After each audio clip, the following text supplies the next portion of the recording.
सद्गुरुदेवाय परम ब्रह्म नमो नमः। जय गुरुदेव। भगवत प्रेमियों, हम लोगों ने पिछले वीडियो के द्वारा ज्ञान मार्ग, कर्म मार्ग और भक्ति मार्ग के विषय में चर्चा की थी।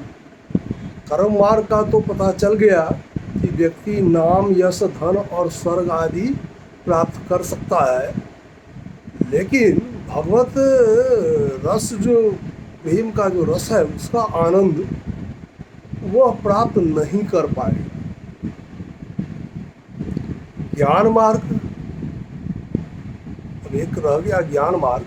ज्ञान मार्ग क्या, ईश्वर क्या है? ज्ञान मार्ग का पहला प्रश्न यही है, ईश्वर क्या है? तो ईश्वर क्या है? ईश्वर के बारे में ग्रंथों में देखा होगा आप लोगों ने, बिल्कुल शुरू के पन्ने पर सबसे ऊपर लिखा रहता है, पूर्णमदः पूर्णमिदं पूर्णात् पूर्णमुदच्यते पूर्णस्य पूर्णमादाय पूर्णमेवावशिष्यते। तो सत्य शब्द जो है वह सत और तत्व को मिलाकर बना है। सत का अर्थ है यह और तत् का अर्थ है वह, यानी वह दोनों ही सत्य है। ज्ञान मार्ग में यह दोनों ही सत्य है। और अहम ब्रह्मास्मि, अहम ब्रह्मास्मि और तत्वमसि, यानी मैं ही ब्रह्म हूँ और तुम भी ब्रह्म हो। यह संपूर्ण जगत ही ब्रह्ममय है। ब्रह्म ही मात्र पूर्ण है। पूर्ण ब्रह्म से जगत की उत्पत्ति होने पर भी, वो पूर्ण ब्रह्म से जगत की उत्पत्ति होने पर भी वह पूर्ण ही है। अर्थात हुआ कि पूर्ण में से पूर्ण निकाल दो तो भी पूर्ण ही है। ईश्वर तो वैसा पूर्ण है ना। यही सनातन सत्य है। सनातन लोग बोलते हैं सनातन धर्म, सनातन धर्म, सनातन धर्म। सनातन मतलब है सदा से चला आ रहा। कब से वो चला आ रहा है ये पता नहीं है। ये जो सत्य है यही है सनातन सत्य। तो सनातन सत्य जो सर्वदा सदा निर्लेप, निरंजन, निर्विकार और सदैव स्वरूप में स्थित रहता है, उसे ही शाश्वत सत्य या सनातन कहते हैं। अब वेदों में वर्णित, ब्रह्म और गीता में वर्णित स्थित प्रज्ञ, वेद में भी वर्णित है और गीता में भी भगवान श्री कृष्ण ने एक शब्द स्थित प्रज्ञ का जिक्र किया है उन्होंने। तो ये दोनों ही जो शब्द हैं, चाहे उसे आप शाश्वत सत्य कहें या स्थित प्रज्ञ कहें, दोनों ही सत्य है। प्राण, मन, आत्मा और ब्रह्म। प्राण, मन, ये ड्राइवर जो है ये मन, प्राण, मन और ब्रह्म तीनों ही शाश्वत सत्य है। प्राण, मन और आत्मा। सृष्टि एवं ईश्वर अनादि, अनंत, सनातन है। यह कब से है ज्ञात नहीं है। स्थूल शरीर के 5 तत्व तो बार बार कहने की जरूरत नहीं है, सभी को मालूम है। पृथ्वी, जल, वायु, आकाश और अग्नि सभी शाश्वत सत्य के ही श्रेणी में आते हैं। लोग कहते हैं ना ये शरीर क्षण भंगुर है, मिट जाएगा। अरे ये मिट जाएगा ये तुम समझते हो, लेकिन एक्चुअली ये मिटता है नहीं, ये भी नहीं मिटता है। अब कैसे नहीं मिटता है? तो जो सत्य है वो कहीं मिटा है, तो ये भी शाश्वत सत्य है। इसलिए कि ये सब जो है अवयव वो समाप्त नहीं होते, ये अपना स्वरूप ले सिर्फ बदलते रहते हैं। सूक्ष्म शरीर का मुख्य अवयव मन से ही ज्ञानी लोग ज्ञान के आधार पर ब्रह्म सत्य और जगत मिथ्या कहते हैं। यानी यही सनातन सत्य है। विज्ञान की तरक्की के साथ साथ ईश्वर की भक्ति से दूर मनुष्य अज्ञान का गोता खा, ज्ञान की जो दलदल है उसमें डूबा जा रहा है, फंसा जा रहा है।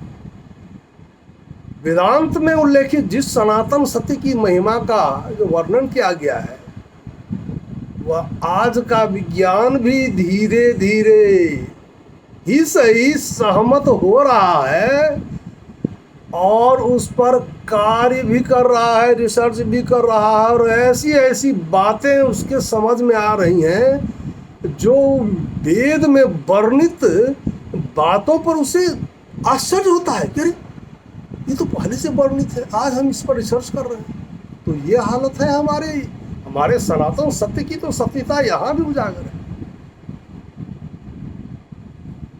जन्म और मृत्यु भी झूठ है, यह भ्रमपूर्ण है। ब्रह्म और मोक्ष सत्य है। मोक्ष से ही ब्रह्म हुआ जा सकता है। इसके अतिरिक्त स्वयं के अस्तित्व को स्थापित करने का अन्य कोई उपाय है नहीं, कोई उपाय नहीं है। ब्रह्म के प्रति समर्पित रहने वाला, देखिए बिल्कुल भेद है, ऐसे कुछ कह देने, सब में भेद है, हर शब्द का अपना विशेष अर्थ है। जैसे ब्रह्म के प्रति समर्पित रहने वाला ब्राह्मण, ब्रह्म को जानने वाले को ब्रह्मर्षि, एवं ब्रह्म को जानकर ब्रह्ममय हो जाने वाले को ही ब्रह्मलीन कहते हैं। तीन शब्द हैं, तीनों के अलग अलग अर्थ हैं। तो ब्रह्म के प्रति समर्पित रहने वाला ब्राह्मण, मैं सभी भगवत प्रेमियों से मैं कोई चैलेंज नहीं कर रहा हूँ, ये मेरे मन में ऐसी कोई दुर्भावना है भी नहीं, होता रहता भी नहीं है मेरे मन में किसी के प्रति दुर्भावना मैं ऐसे ही बोल रहा हूँ कि आप इतने जन जो हैं उसमें से किसी ने ब्राह्मण को तो देखा होगा जाति के हिसाब से, लेकिन वस्तुतः ब्राह्मण को देखा है? ब्राह्मण नहीं है ऐसा नहीं है। अभी भी हमारे भारतवर्ष में कई ऐसे संत हैं जो आत्म कल्याण का मार्ग प्रशस्त कर सकते हैं, लेकिन हम अभागे लोग दुनिया के रेस में ये चाहिए वो चाहिए, ऐसा होता वैसा होता, ये करेंगे वो करेंगे में उलझ कर रह गए। अब वो महापुरुष जो तत्ववेत्ता है, जो ईश्वर की अनुभूति करवा सकता है, जो आत्म कल्याण का मार्ग खोल सकता है, उसके पास कोई जाते ही नहीं। और जाते कहाँ है? कीर्तन कथा सुनने, हजारों की संख्या में। अरे कीर्तन कथा सुनने से क्या होगा? लो किताब 20, 25, 50, 100, 200 रुपया में मिलता है, ले लो पढ़ लो। उससे ज़्यादा कीर्तन करने वाला भी नहीं बताएगा, इससे कोई अंतर नहीं पड़ता है। बनना क्या है? तुम्हारा शरीर का मात्र और मात्र एक ही मकसद है। वो मकसद है कि तुम क्या हो यह जान लो, चाहे वो जिस विधि से तुम जान लो, कोई झंझट नहीं है। उसका दरबार बड़ा अनोखा है। तुम जिस विधि से उसको अनुभव कर लो, कर लो। करना तो है, और इसी के लिए तुम्हारा जन्म हुआ है। मनुष्य का शरीर यूं ही नहीं मिल गया है। वेदों में ईश्वर को निराकार बताया गया है, लेकिन पुराणों में ईश्वर के साकार स्वरूप की व्याख्या की गई है। पुराणों में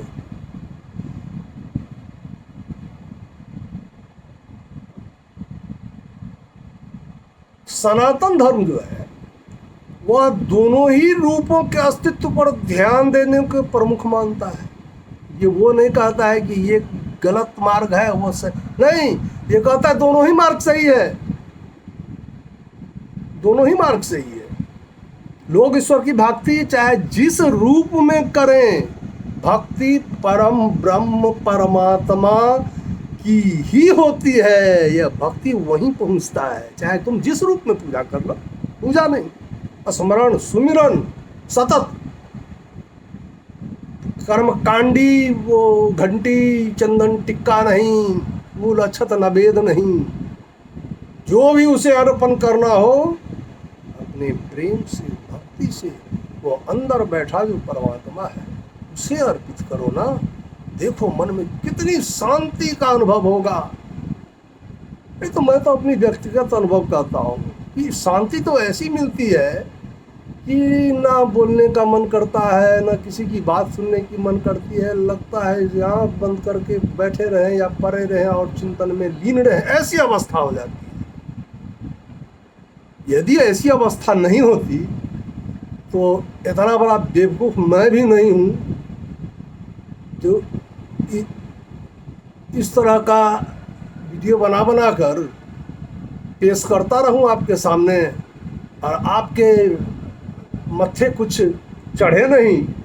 जैसे कमल के पत्ता पर पानी टिकता नहीं, उसी तरह हमारी बात आपके कान तक गई, इस कान से गई, इस कान से निकल गई। क्यों? इसलिए कि सारे लोग तो उस दौर में लगे हुए हैं, किसको फुर्सत है कह दौर साला। गाली तो जरूर देगा, एक गाली एक देगा ही, उसके बाद कहेगा ऐसा ऐसा बहुत सुने हैं, ऐसा ही लोग बकता है, ये सब कमाने खमाने का धंधा है, ये सबसे कुछ होना नहीं है। किसने देखा है ईश्वर को? देखा है किसी ने? Who has seen the God? किसने देखा? अरे कोशिश की है? यदि नहीं देखा तो फिर वर्णन कैसे है? बिना अनुभव के वर्णन होता है? न्यूटन ने सिद्धांत दिया फलना चीज का। अरे न्यूटन का सिद्धांत तो पहले से वर्णित है वेद में, खोजो ना तुम जाके उस वेद में न्यूटन का सिद्धांत है या नहीं है। कौन सा ऐसा सिद्धांत है? तुलसीदास ने कैसे जान लिया? जुग सहस्त्र योजन पर भानु लिलियो ताहि फल मधुर फल जानू। अरे प्रभु का जो सूक्ष्मतम स्वरूप है, सूक्ष्मतम, ये हनुमान जी तो उसके साक्षात उदाहरण है। सूक्ष्मतम, अब इतना सूक्ष्म कि वो मुंह से प्रवेश कर कान से निकल जाए। अब इतना सूक्ष्म कौन? वो परम ब्रह्म परमेश्वर, वो इतना सूक्ष्म है और कितना विराट है। वो इतना विराट है कि सूर्य को भी निगल जाता है। कितनी अनोखी बात है। उस परमेश्वर के बारे में वर्णन करना तो हम जैसे करोड़ों अरबों लोग भी करने लगे, कुछ कर नहीं सकता है उनका वर्णन। तो उनका वर्णन तो भाई वर्णनातीत है ना, वो वर्णन करने योग्य नहीं है।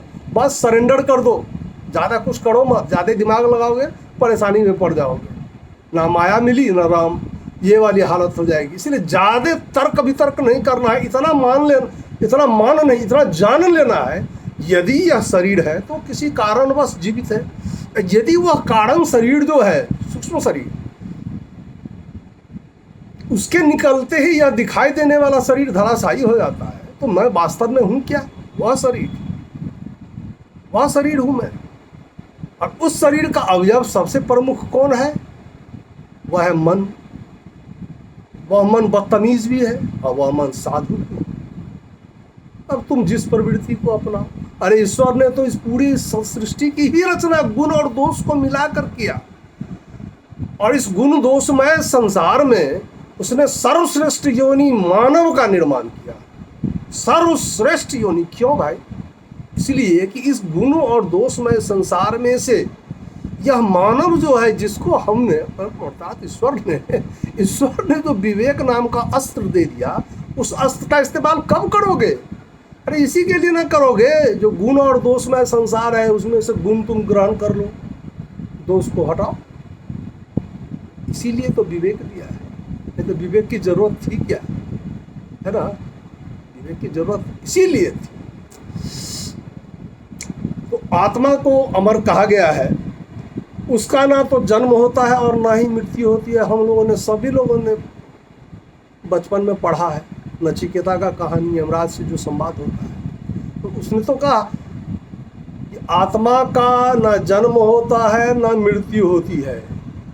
आत्मा या तो दूसरे योनियों में जाती रहती है या फिर आत्मा परमात्मा में मिलकर खत्म हो जाता है, यानी मोक्ष को प्राप्त हो जाता है।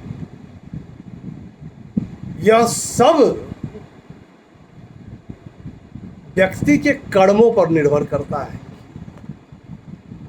लोभ, लिप्सा, लालच, क्रोध, काम, शारीरिक मोह माया से परे होकर जीना ही धर्म है। धर्म नहीं कहिए, धर्म तो है रियलाइजेशन ऑफ गॉड, धर्म नहीं है। इसको कहिए कि इस तरह से जीना ही सत्कर्म सहित जीना है। लेकिन हमारे उपनिषदों के अनुसार सबसे बड़ी शक्ति परम ब्रह्म परमेश्वर है, जिसे शिव कहें, विष्णु कहें या शक्ति कहें। सनातन धर्म में क्या बांटना नहीं, फिर भी सनातन धर्म में के 5 संप्रदाय, तो सनातन धर्म के 5 महान देवी देवताओं की आराधना की बात वर्णित है। वो तो उसने सुना होगा कि जब भी घर में हम लोग पूजा पाठ करवाते हैं तो पंडित लोग एक बात सुनने में आपको तुरंत याद आ जाएगा। लोग कहते थे पंचदेवताभ्यो नमः, कहते हैं ना, पंचदेवताभ्यो नमः। मतलब यही है कि वह 5 देवी और देवता हैं। अब ये कौन कौन है भाई? ये गणेश है, तो गणेश को मानने वाले गाणिपत्य संप्रदाय हो गए। शिव की भक्ति करने वाला शैव संप्रदाय का हो गया। विष्णु की भक्ति करने वाला वैष्णव संप्रदाय का हो गया। सूर्य का उपासक सौर संप्रदाय हो गया। और मां शक्ति के उपासक शाक्त संप्रदाय के माने जाते हैं। ज्ञान मार्ग बहुत ही कठिन मार्ग है, क्योंकि इसमें बहुत खींचातानी है। इसमें द्वैत मतलब कि एक परमात्मा और एक मैं, मतलब मनुष्य। द्वैत और अद्वैत अर्थात ब्रह्म स्वरूप हो जाना, अर्थात ईश्वर और मैं दोनों ही एक ही हैं। अन्य और भी संप्रदाय हैं, सब बहुत सारी बातें हैं, जैसे विशिष्टाद्वैत, शुद्धाद्वैत, द्वैताद्वैत। बहुत इतना अधिक वर्णन है कि वे जानकारी लेना बहुत आज के दौर में कम से कम तो बहुत मुश्किल है भाई। सबसे पहले तो संस्कृत आती नहीं। संस्कृत का अनुवाद करने वाले ने संस्कृत शब्द का भावार्थ सही दिया कि नहीं, ये भी प्रश्न चिन्ह है। शब्दार्थ और भावार्थ में बहुत अंतर है। जैसे एक उदाहरण के लिए हम कहते हैं, कबीरा खड़ा बाजार में लिए लुकाठी हाथ, जो घर जा रहे हो अपना चलो हमारे साथ। अब इसका अर्थ देखिए, कबीरा खड़ा बाजार में है, मसाला हाथ में जलता हुआ लेकर, अरे भाई जिसको अपना घर जलाना हो वो हमारे साथ चलो। बताइए ये अर्थ सही होगा? संभव है नहीं। क्या कहना है कबीर का भावार्थ? ये भावार्थ क्या है कि वो आत्म कल्याण का प्रकाशमय स्वरूप जो हृदय में मनुष्य के स्थित है और वह नहीं जान रहा है मनुष्य, जिसको अपने शरीर के अंदर उस परम प्रकाश को प्रज्वलित कर कर दर्शन कर लेना है, वह मेरे साथ चलो। किस घर को जलाने? इस घर को, इस माई के घर को जलाने, मतलब जला देना नहीं, इस माई के घर में माया का जो अधिकार है उसको खत्म कर दो। और कैसा बन जाओ? बच्चे की तरह। कैसा बच्चा? नवजात शिशु की तरह, जिसे दुनिया का कोई ज्ञान नहीं है। तो बच्चे में हम में तो अंतर है ना भाई।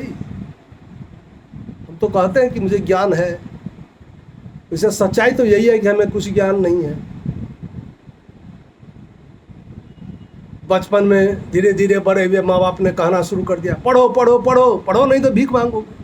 लोगों ने पढ़ना शुरू कर दिया। पढ़ते पढ़ते पढ़ते पढ़ते कोई डॉक्टर, कोई इंजीनियर, कोई वकील, कोई आईएएस, कोई आईपीएस, कोई कुछ बड़े बड़े पद पर लोग चले गए। कमाई होने लगी। कमाई का क्या उपयोग है? भोजन वस्त्र आवास, बाकी तो अय्यासी है।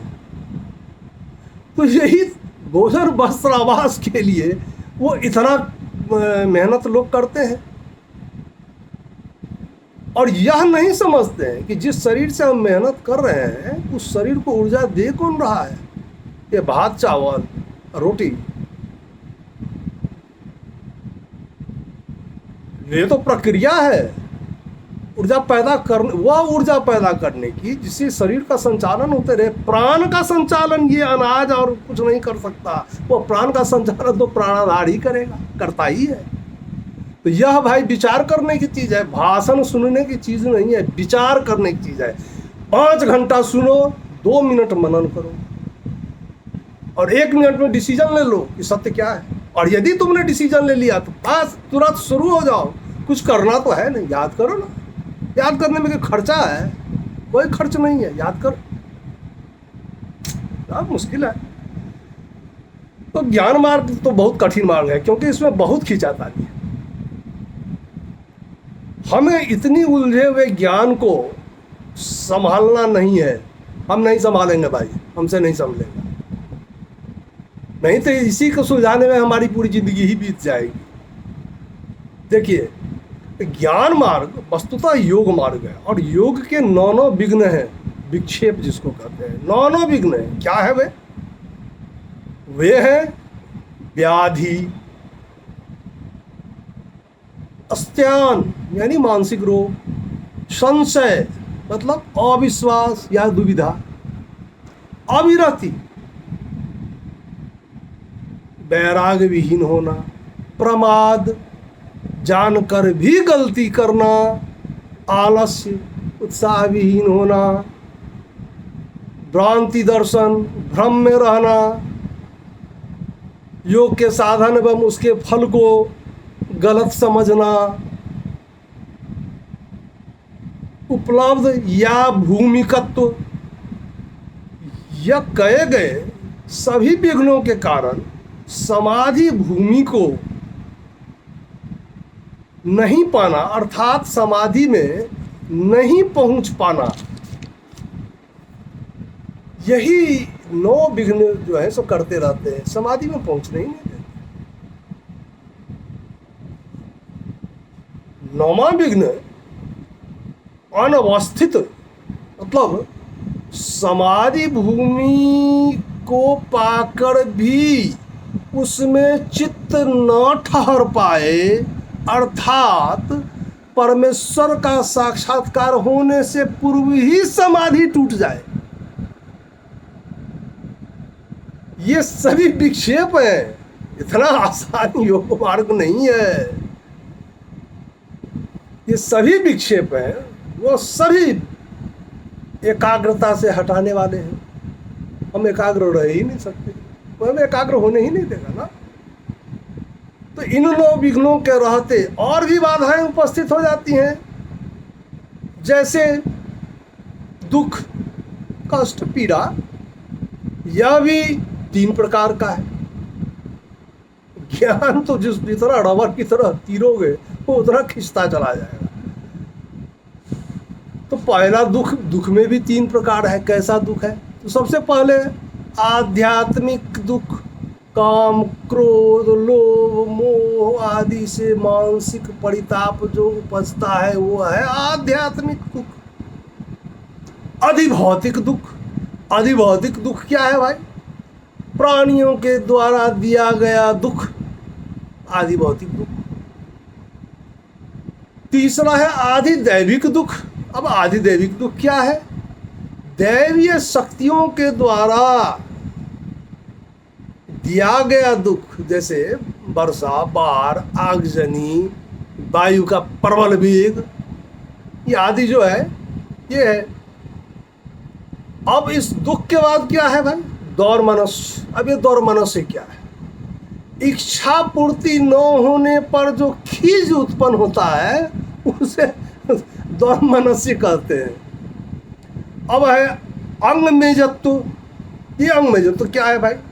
ये है शरीर का कंपन करना, कांपना। चौथा क्या है? श्वास। बिना इच्छा के योग है। तर्क वितर्क करते रहिए घर पर। श्वास क्या है? लोग कहते हैं आ रहा है जा रहा है, आ रहा है जा रहा है। नहीं, योग में ये विधि नहीं है। योग में है कि बिना इच्छा के वायु का नाक के द्वारा अंदर जाना। और प्रश्वास क्या है? बिना इच्छा के भीतर के वायु को बाहर निकालना। ये सब जितने भी बात सारे विघ्न हैं, सब पर नियंत्रण रखना होगा, तब ज्ञान मार्ग के पात्र आप बन सकते हैं। तो उपर्युक्त 9 विक्षेप और 5 उपविक्षेप, ये 5 उपविक्षेप जो कहा, ये बाधाएं, ये उपविक्षेप है। तो इन के रहते तो 5 विक्षेप और 9 विक्षेप के रहते विक्षिप्त चित्त वालों को ही ये होता है, एकाग्र चित्र वालों को नहीं। जिसका मन इधर उधर भटकता रहता है वो इन 9 और 5 14 दुखों को, विघ्नों को पार कर जाएंगे, संभव नहीं है। तो वही कर सकता है जिसका मन एकाग्रचित हो। तो ये जो विघ्न है इसको वैराग्य के द्वारा निरोध करना चाहिए। वैराग्य, वैराग्य सुनने बहुत सुना हुआ लोग, इसका क्या वैराग्य क्या है? दुनिया के माया से विरक्त होकर प्रभु के शरण में चले जाना, चिंतन करते रहना, सुमिरन करते रहना ही तो वैराग्य है। घर से भाग जाना, सबको छोड़ देना, चंदन टीका और जटाजूट बढ़ाकर, वो वैराग नहीं है। वैराग है माया को समाप्त कर ईश्वर के चरणों में चले जाना, चरण में लीन हो जाना ही वैराग। तो इतना सब कुछ करना मेरी समझ से तो इस आपाधापी युग में संभव सा मुझे तो नहीं जान पड़ता, नहीं जान पड़ता। इसलिए नहीं जान पड़ता क्योंकि ये तो बड़ा विचित्र है ना भाई। इतने सारे नियम हैं इसके कि एक साधारण जन इस सब का पालन करते हुए अपना दैनिक क्रियाक्रम करता रहे। ये तो उसके लिए है जो बिल्कुल गृहविहीन है, कर्मविहीन है, कुछ है ही नहीं। तो उसके पास और क्या है? समय है। उस समय का सदुपयोग करें। तो योग मार्ग बहुत आसान नहीं है। ज्ञान मार्ग, ज्ञान मार्ग तो इतना कहता है, जैसे मैंने पहले भी कहा था कि ज्ञान मार्गी क्या है? ज्ञान के द्वारा अपने को मुक्त मानते हैं। कैसे कैसे? तो कहते हैं ममता नहीं सुतदार में, नहीं देह में अभिमान है, निंदा प्रशंसा एक सी सममान और अपमान है। बात पर ध्यान दीजिएगा, एक एक शब्द। ममता नहीं सुतदार में, यानी पत्नी पुत्र में कोई ममता नहीं है और ना ही अपने देह का अभिमान है कि मैं हूं। निंदा प्रशंसा एक सी सम, बराबर सम्मान और अपमान है। कोई 2 गाली दे दिया कोई बात नहीं, कोई 2 प्रशंसा कर दिया कोई बात नहीं। तो जिसकी प्रवृत्ति ऐसी है यानी वो सम स्थिति में चला गया। सम्मान और अपमान है। जो भोग आते भोगता, ये नहीं है कि हम भोग आ रहा है उसको हम साइड करते चले जा रहे हैं। कोई खाना दे रहा है हम कहेंगे नहीं हम तो भगवत प्रेम में डूबे हम खाएंगे नहीं। कोई कहेगा चलो गंगा में स्नान करने जाते हैं, कहकर जाओ गंगा में स्नान करने से कौन सा पाप धुल जाता है, गंगा तो अपने गंदा है, उसमें क्या जाए स्नान करने, नहीं जाओ। अरे जो भोग आता है उसको भोगते चलो ना, उसको त्याग नहीं करना है। तो जो भोग आते भोगता होता ना विषयासक्त है। अब आई बात, कितना विचित्र है। विषयासक्त, संसारिक जितने भी विषय है उसमें आसक्ति न हो, वो है विषयासक्ति नहीं होना।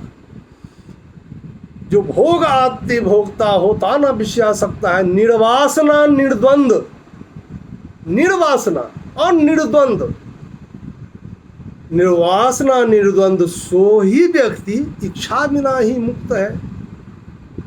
सब विश्व अपना जानता या कुछ ना अपना मानता, क्या मित्र हो क्या शत्रु हो सबको एक सम सन मानता। सब विश्व का है भक्त जो, सब विश्व जिसका भक्त है, निर्हेतु सबका सुहृद सो इच्छा बिना ही मुक्त है। माया नहीं काया नहीं बंध्या रचा यह विश्व है, नहीं नाम ही ना ही रूप ही, केवल एक ईश ही परिपूर्ण है, मात्र एक ईश्वर ही परिपूर्ण है। जो ईश्वर है, अब देखिए ज्ञान क्या कह रहा है, जो ईश्वर है वही जीव है, वही सब जग का परमात्म तत्व है, और ऐसा जिसे निश्चय हुआ वह इच्छा बिना ही मुक्त है। ये ज्ञान से माया को मिटा देना और विचार को सम्यक कर लेना, ये कितना कठिन है वो तो जब पालन करता है वो जानता है ना। शुरुआत में तो बड़ी दिक्कत होती है, लेकिन जब अभ्यास करना शुरू कर देंगे तो आपको लगेगा अगर ये तो बहुत आसान था, हमसे तो छूट गया। तो ऐसे छोड़ना नहीं है, ये शरीर तो छूट जाएगा, बार बार नहीं मिलने को है भाई। इसका उपयोग कर लो, इसका उपयोग कर लो।